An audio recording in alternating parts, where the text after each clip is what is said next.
What's up, weirdos? I'm Felicia and I like scary movies. I'm on my second White Claw of the evening and it's time to gossip. I'm so excited for this video. This is like the video I've always wanted someone to make, so I was like, okay, I'm gonna make it. Today, I'm gonna be ranking every relationship on Buffy the Vampire Slayer. It's gonna be crazy. Okay, I'm just gonna start at the bottom of the list. These are not numbered because there's a lot of them, but I'm just gonna say a little about each one. Bottom of the list. It's Willow and Kennedy. I just don't like Kennedy. She's a brat. She's like the epitome of a brat, but she even says it herself. She's like, I'm a brat.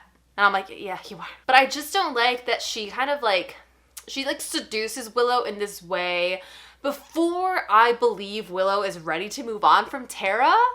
Like, that was like 2 seconds ago. Like, literally her girlfriend died a few months before, and Kennedy's like, you're fine. Let's, like, have a sleepover. Like, no! Willow's not ready. I also think, or, like, this is gossip once again.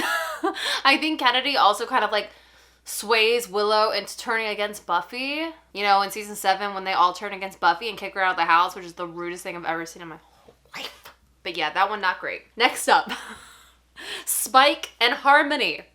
Harmony went to school with Buffy and Cordelia. She was a Cordialette? Whatever they called her little minions. And I do love Harmony. I'm probably not going to mention her much on the series because she doesn't play a huge plot role. But Harmony is such a funny vampire because she was just like, she's like a mean girl in high school. She gets turned into a vampire and she's still just like a mean girl. But she's also so emotional. Like when Spike hurts her feelings and like when he tries to stake her, like the way in which she reacts to things is truly hilarious. But clearly Spike is just like using Harmony as a placeholder until he can get Drusilla back. Until he falls in love with Buffy. But it is kind of sad for Harmony because I think she does really care about him. She calls him like, what is it? Blondie Bear? Her little blondie bear. I mean, it's pretty cute. All right, next up we have Angel and Darla. I understand why they were together for so long. Angel was evil, Darla was his sire. I mean, like, I get it. I do think it's interesting that Angel clearly has a thing for blondes. I mean, it's clear. Unless you watch Angel, which I'm watching, by the way. I finished Buffy and I was like, what do I do with my life now? And I was like, I guess I'll just rewatch Angel again. Which I haven't watched in a while, so especially those later seasons I haven't seen in a long time, so I think it will be a good rewatch. I'm not going to be talking about Angel in this series, so don't get any ideas, but yeah. Next up we have Buffy and Riley. It's like, how are they even this high on the list? Because even though Riley is totally wrong for Buffy, he does try to treat her well and he does love her, but she doesn't love him. Like, he's a nice guy and like she, I think, needed a nice guy at this point in her life. She needs something stable because season 4 Buffy is just like such a mess. Early college is so hard for her. So she needed someone stable and Riley was there for her and was that thing for her. They had a lot of sex, like an outrageous amount of sex, more than Buffy has the rest of the series, which I find very confusing, honestly. Because Riley's clearly the least hot guy she ever dates. Unless you like that like all-American, like, dude, then Riley's probably for you. But in my opinion, he is the least hot guy that she ever dates. He never does a single thing where I'm like, oh, I'm just like, ugh. Next up we have Xander and Cordelia. How did this happen? How did this happen? Somehow Xander and Cordelia start kind of like hate loving each other. Like the term I think would be hate sex, but I don't think they ever actually have sex. So it's just like hate love. Like they hate each other so much they start making out. I don't know. It happens on Buffy sometimes. But they start dating each other and ultimately there's moments where I'm like, oh, maybe this is like right. Like maybe this is good for them. They're dating like the complete opposites of themselves. Xander does do some super sweet things for Cordelia even after they break up. Like he buys her prom dress because she can't afford it. That is amazing. That was like one of the best moments Xander ever had in the series. Because sometimes Xander is like, I mean, he's like a whiny crybaby a lot of the time. I feel like I'm talking about people I know. And I feel like I'm making like one of those like YouTube gossip videos where it's like, this person went on Instagram live and like shit talked this other YouTuber and blah, blah, blah, blah. Like I feel like I'm doing that right now. A drama channel, a tea channel. I'm spilling tea, but it's just on fictional characters. So blah, blah. Xander and Cordelia, it's like I liked when they were happy together, but they were like such a toxic relationship. They were just never going to work out. And yeah, it just wasn't going to happen. Next up, we have Xander Harris's other relationship, Anya. And here's the okay, excuse me. Here's the thing. I love Anya. I hated Anya and then I loved Anya. Like her arc on Buffy is so good. I care so much about Anya, but ultimately, like, Xander freaking leaves her at the altar. And then she has to become a vengeance demon again, but she's so, like, into humans now. Like, she loves humans, so she can't even, like, do the vengeance. She's, like, used to doing, it's just, he makes a mess of her whole life. And I just wanted more for Anya. I just really did. And even though I love her arc, like, I hate the fact that she doesn't make it. I understand why they killed her at the end. But, like, even Xander just freaking, when he finds out Anya dies, he's like, that's my girl. Like, I was like, do you even care? Do you even care? It's just like, I don't know. They clearly, like, there's so many scenes of them where I'm just like, this is not a good relationship. And honestly, there's that scene where, like, after, you know, it's like when Anya sleeps with Spike. More gossip. But when she's talking about, and when she's talking to her other friend, Vengeance Demon, just about the fact that, like, Xander's always belittling her and, like, saying that she's doing everything wrong or, like, shushing her or telling her not to talk or telling her this. And, like, he does do that the whole time. And, like, yes, Anya is freaking weird. She was a demon for 100 years. Sorry, she doesn't know how to, like, communicate perfectly. But, like, she's trying her best to understand the world. And he's just constantly putting her down. And that whole relationship makes me just hate Xander more and more and love Anya more and more. So it's just, I mean, it's toxic too. It's like a toxic relationship. It's not good. Next up, we have Spike and Drusilla. Their love, so complicated, but also beautiful. Because Spike loves that she's nuts. Like, Drusilla is totally nuts. Before Angel sired her, he tortured her by killing off every one of her family members and, like, literally turned her into a nutcase and then turned her into a vampire. Like, super rude. And so she's totally nuts. She's always, like, you know, her and her, like, little dollies. And she's just, like, sort of can see the future sometimes. Like, there's a lot going on with Drusilla. She's actually a really cool character and I really like her a lot. But her and Spike, it's like, I mean, they're pretty high on the list, honestly, because no matter what was going on with Drusilla, Spike wanted to help her, except for when she cheated on him with that, like, really gross looking demon. That was her bad. But, like, when she was weak or when she was, like, super crazy, he was, like, always taking care of her for, like, those first few seasons, which is very beautiful. Like, he loves her. And then when they broke up, he was devastated. Like, Spike, William the Bloody, whatever, has always had a huge, like, romantic heart, even when he was killing willy-nilly. Okay, next up. This is a depressing one, but we have to cover it. Giles and Jenny Calendar. Giles was so alone, and Jenny was so cool, and he was, like, the librarian, and she's, like, the cool computer teacher, and they fell in love in this beautiful way, and Giles, like, you didn't expect him to have a love story in his character's arc, but he does, and it's so beautiful. And then when Angel kills her, and the way he does it, oh my god. When Giles, like, comes home and he sees the note, he thinks he's about to, like, get lucky and, like, have sex with Jenny for the first time. He goes upstairs and finds her dead. It's just, it's so horrible. It's so horrible, but they really had something real, I think. Like, I love that scene when, like, she makes him go to, like, the school football game and he's, like, sitting there with, like, all their little snacks, and they're just, like, watching the game, and it's so sweet. And I just think I think they really could have lasted. Like, I think Jenny Calendar could have been a bigger part of the spooky gang, the Scooby Gang, if she had lived, but it wasn't meant to be. And I think that does, like, sort of changes Giles' character from that point on. Like, he definitely becomes a bit darker after that. I didn't also mention Giles' other relationship because she only comes up a couple of times and we don't get any, like, in-depth stuff. And here's why I'll say this disclaimer. There are probably other relationships on Buffy that I'm not covering. I'm not covering that guy she dated in high school for 2 seconds. Like, I'm trying to talk about, like, the real relationships. So if I didn't mention some of those, that's why. Okay, we're at the top 4 now. Okay, now we have Willow and who is she gonna say? Oz. I love Oz. Seth Green in this show, I love him so much. I love the character of Oz. I love that he's Willow's first love. He loves her so much. He even waits for her when she's like, she clearly is like, I think it's like the first moment in his van where she's like, wants to kiss or like make out or something. And he's like, I think you're doing this to make someone else jealous and I really like you. So I'm gonna like wait until you're ready for me. And like, he's like, I'm willing to wait.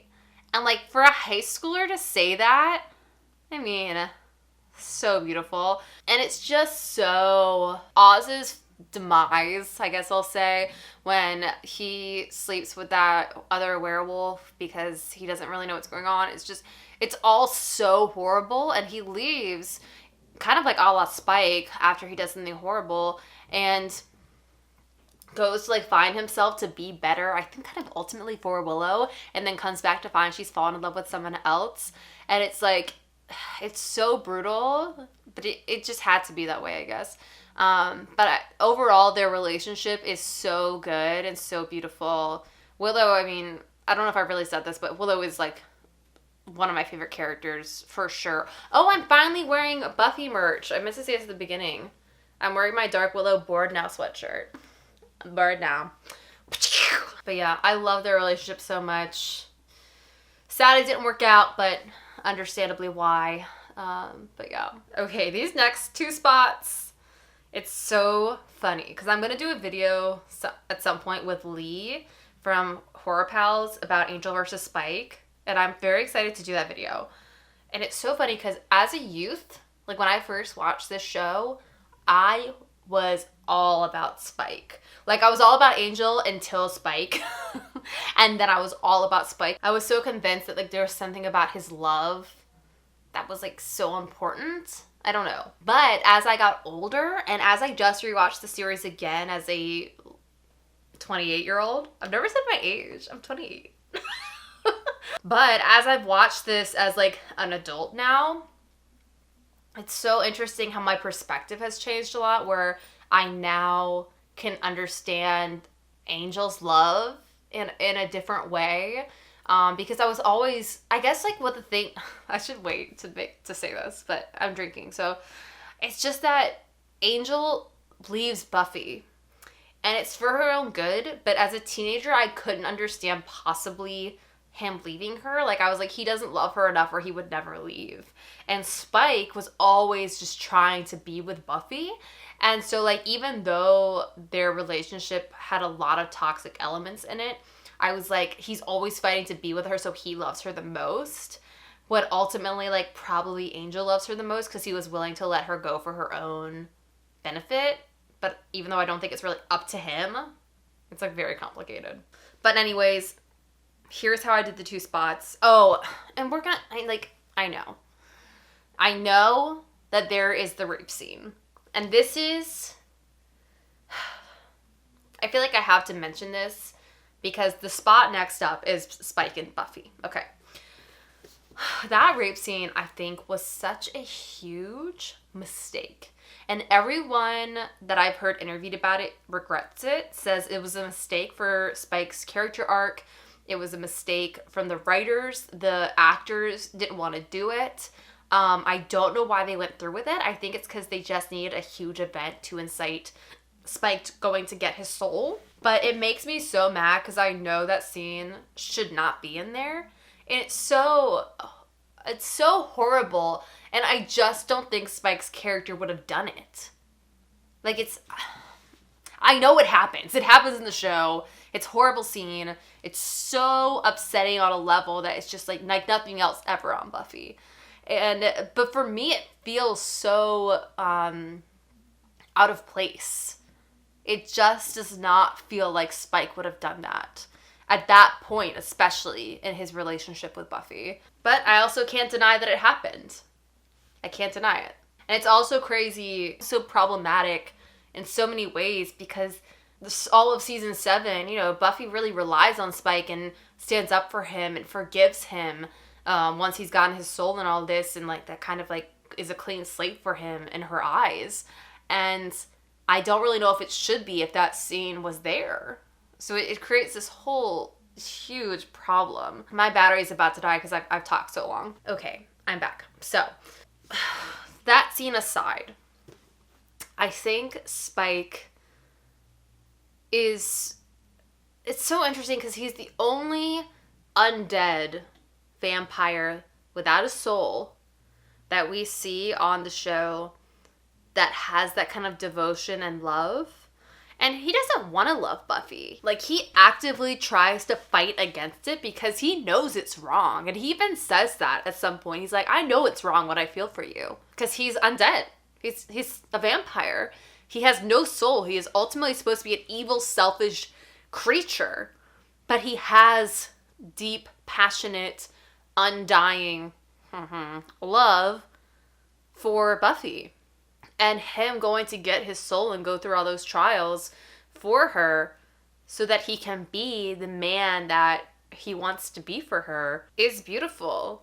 And Spike is like the hero at the end. He dies for Buffy so she can save the world.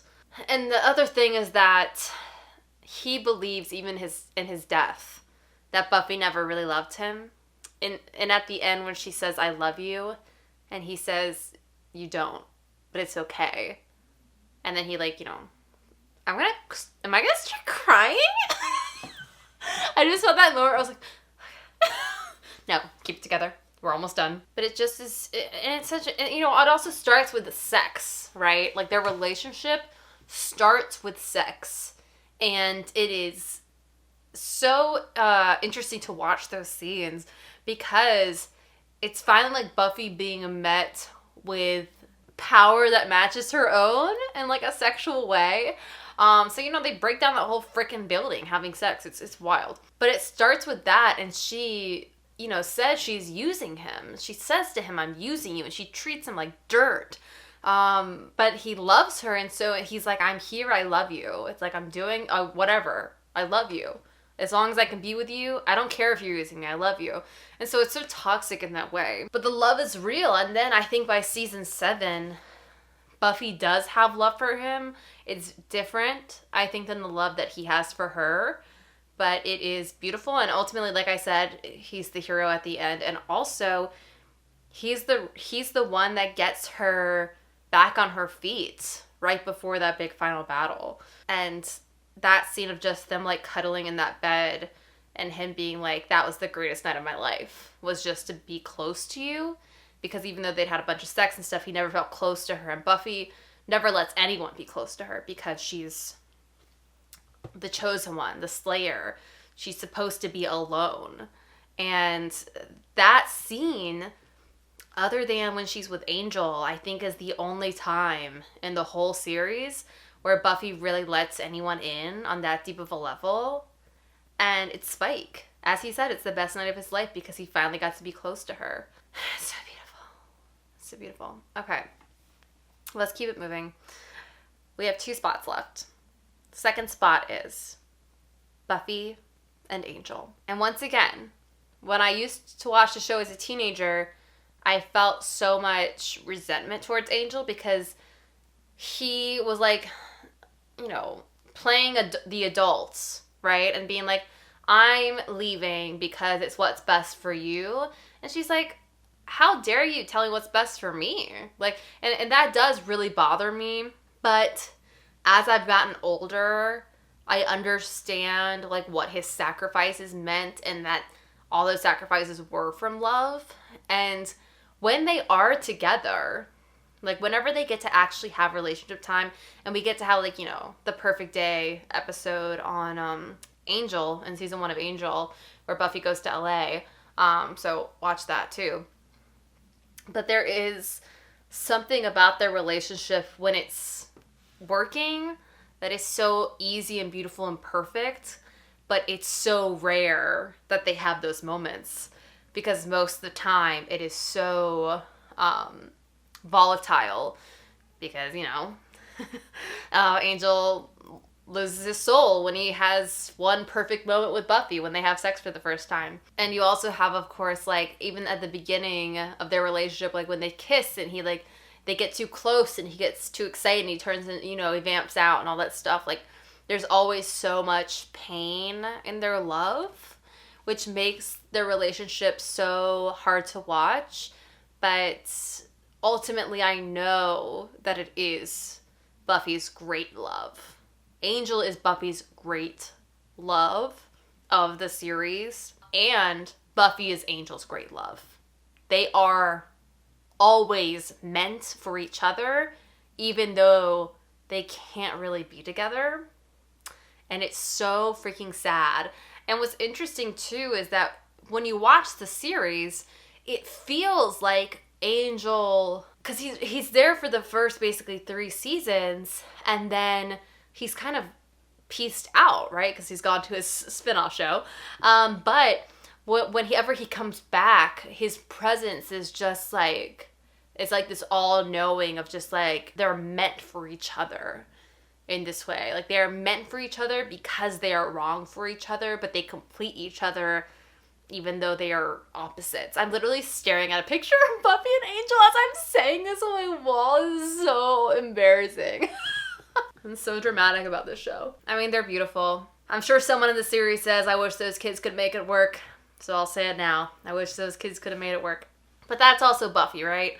It's like love and tragedy. It's like, that is Buffy. That is the series. And now for our number 1 spot, the biggest love and the biggest tragedy.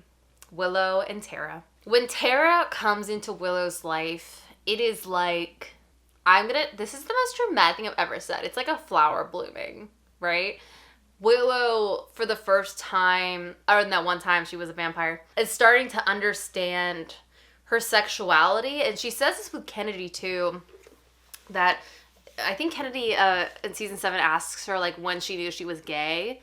Or when, oh no, Kennedy says, when did you realize you liked girls? And Willow says it was just one girl, one woman, Tara. They were bonded and meant for each other in this way. Because I do, like, even though, it's interesting because, I mean, I'm not going to assume Willow's sexuality, but from that point on, Willow always identifies as gay. But I do think she loved Oz. Like, I think her and Oz's love was very real too. But her and Tara's love was like a complete love, if that makes sense. And there's just something so special about the character of Tara. I don't know how much more we're going to talk about her in this series of Buffy stuff. I'm sure we will. But she just is so different than everyone else on that show.